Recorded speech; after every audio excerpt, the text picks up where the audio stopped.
abusuye yo sofo kese ba kwa Ghana ha wagidin a uboni din amanfo hu se e ban commercial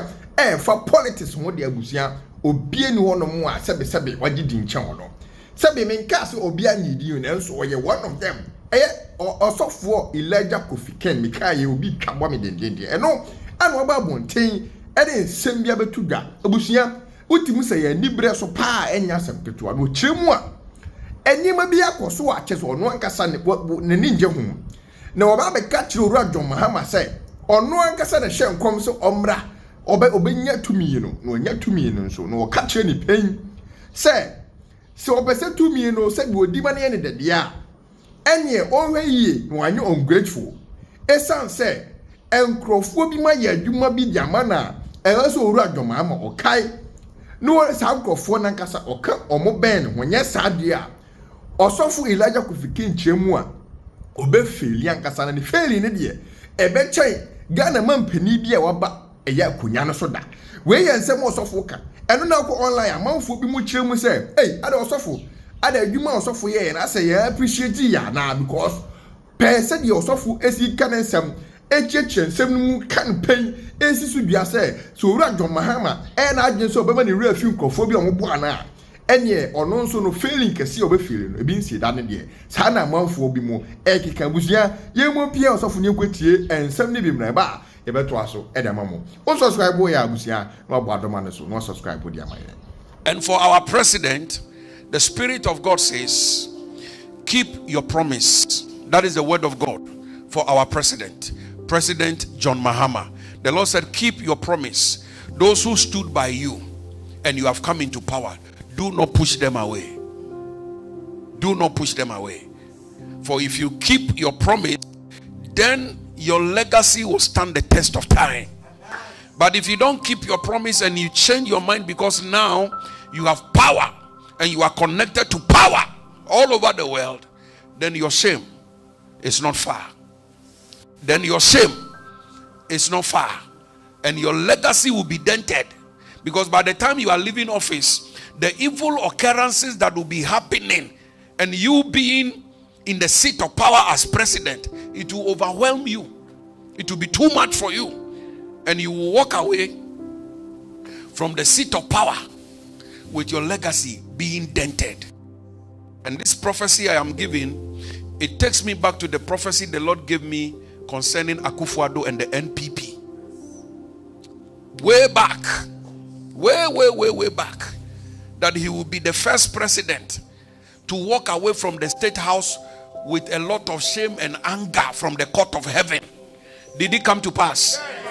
The way they lost the election, has it happened before in Ghana? In the history of Ghana, it has never ever happened before. He walked away from the state house with a lot of shame and with a lot of anger. For President Mahama, the court of heaven has not concluded it. The court of heaven says, if he does A and B, it shall be well. If he does this and that, then it shall not be well. Then it shall not be well. And the key word is keep your promises. The people you surrounded yourself with that helped you, your helpers, your elders, your advisors, keep them still. Don't push them away and bring in new people. New people are always welcome. But keep the people who were with you when there was no power,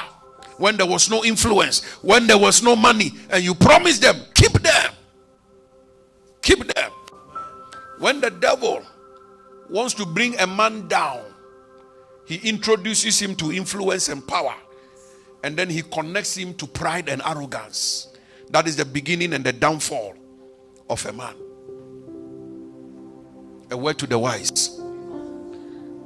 is in the northern region. So Dr. Ella, sa dum so asem we say ya catch the Ghana for. Say dum so asem no. Sikasem. In fact, NDC for eventually on bejitum say sikasem. We sika o de beto fango, o gasa and say dum so ba. NDC for tena kurum ha catch the yen say. Omo afixi dum so. Omo the capacity ni niema hin by ansa na omo ko. Enti yen ka che Ghana for say ade na ye beto ye na anu ede. No mo ka che say ye boa. Enya mpa. Ya to aba. Emra ne say ye to aba wie. Na ye yi ɔman panyin foforɔ ne government foforɔ yɛyɛ biribi a yɛfrɛ no transition yɛto aba yi sɛ bosome ɛna aba yɛto aba ne wie yɛ Dr. Bawumia concede defeat a EC ɛba a yɛbɛka sɛ NDC foɔ ne yɛwura Mahama na ɛwi ni pɛ ɛno sɛ ade kyenyɛ na ɔmo start transition ti yɛakɔ transition 1 whole month a yɛn nyinaa yɛnim sɛ energy ne nkanea ɛyɛ ade a ɛhuhia yɛn mo NDC foɔ a mo sɛ mo wɔ transition no so mo na mo seɛ sɛ ma MPP foɔ ntɔfango mibisa yɛto aba ne wie yɛpɛ before koraa sɛ yɛkɔto aba budget a yɛde bɛbɔ ɔman ho bra saa mmerɛ no yɛ majority a na ɛwɔ parliament a na MPP da so ɛna na ɛte so ɔmo kan yɛ sɛ mo mmerɛ o ne yɛnto aba ne yɛntimi ɛnyɛ yɛ budget for the next 3 months aban foforɔ ne ba obɛhia sika de ayɛ adwuma kanea ka ho education ka ho ne nyinaa ɔban ho bra a yɛbɛbɔ edu point bi na yɛwura ba mi ato parliament mi de ki ahyɛ ne bottom atukwan efisɛ yɛ pɛ baabi obi bɛtena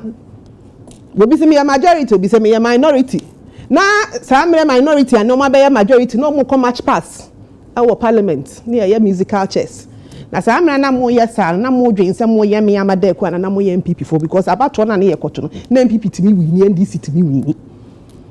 tine yɛ tie mu sɛ mo mmra ne yɛnyɛ budget ne yɛnyɛ appropriations bill ne yɛ nim sɛ nneɛma hu hia sɛ sɛ yɛyɛ yɛto aba wie pɛ na mo start kasa yɛ ma yɛ ntua wei ka na yɛ fa wei wɔ adwuma mu na yɛ spend na yɛ mo de akɔgyina finance minister etikɔ sɛ mo ɔman ne ho bra no sɛ saa mmerɛ no yɛ ntɔ fango ne dedawa what were you expecting hwɛ time a yɛ pass budget enti sɛ sɛ yɛtɔ fango na edi 3 months ansa na aba be du kurom ha saa mmerɛ na ne yɛ dede na ne yɛ politics yɛ nyina yɛ refia na enti saa mmerɛ deɛ me energy kan energy nka ho ɛka ho yɛ budget a yɛde bɔ ɔman yi ho bra enti yɛ bra a yɛde bɔ nyinaa sɛ yɛ energy sɛ yɛ education sɛ yɛ salary so sɛ yɛ den yo saa no yɛyɛ no sɛ ne ɛbɛyɛ a woma aban foforɔ no so chance na ɔno nso abɛtena ase no wahyehyɛ ne nneɛma no wahuni ɛkɔ supo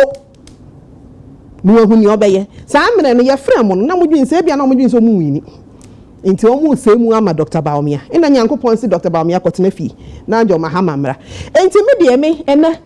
John Jinapo be catch na yen ote inauguration ase ma friend say media interview catch and say your 5 hours say see aye ke almost 48 hours me dem me baby me tene me kan enum ye baby am ti me kan enum ye enra yet ho am say ma form 12 member committee on energy enra na yet how so manya emergency petrol free Nigeria enti se dum so nkomo na ye bo na omu tie mu se dum so ba na e wo hefa ana meme ne omo ye ne menti ase ya to aba mamo mo se MPP fo ye nye ya ba mbu nye Ghana fo se ya te ase ya to aba mamo I do not expect say na nado danko akufo ado a onye oye boronsam metimi amaka ne esi so ama wa be take over na me beda sum Ghana fo nte wase o ti say excuses no mo mane de mo nyai ma na wo John Jinapo na wo take transition team enti aban share bo na de nte we nya have krapa konso to make sure say de no waye habet se ne he so order e say de ye nko kopim se mo budget be ba na ma akoto fofo mo be order fofo se sia se nyame ado mo so mo order be afi Nigeria for no mo obi o mo de be ba ye te he twen o ba mo obi anye na dwen se ye wura na ado danko akufo ado aban onu asi mu ko Ghana for to abeti ya Dr. Bawumia yakotena afie no se dum so ba na yen ye beji atum se yen fault as at the time I hand you over 7th January 2025 na nka ne nyina asi so na ya dwene nyama e wa 7th January esi ye 8th January eko and say so be ade excuse ba what na transition team so 1 month samre no anete wan kan chenka o kan se me wo na wo se so so be ye kese obegina abonte wo am microphone wo kasanya problem media kasanya wo problem Herbert Krapa say me mate no aka me John Jinapo mate say ese kania bedum MPP fo nye to mo so mo ntop petrol Herbert si obeto nti me gina no konso wa meka ni nyina e da ye hand over na fe na obegina ho ebe ko si fie panic say 5 hours no so ye di 5 hours ni na 48 hours no ye ti ha me meka ni enum ye obi kan ye dum ampa acho mini me de meka ne enum ye UTV ha ye tinka ne esisi so ana enum ye enti NDC fo e ye wura John Gina po minim so no mama ne minister dia asate na de ye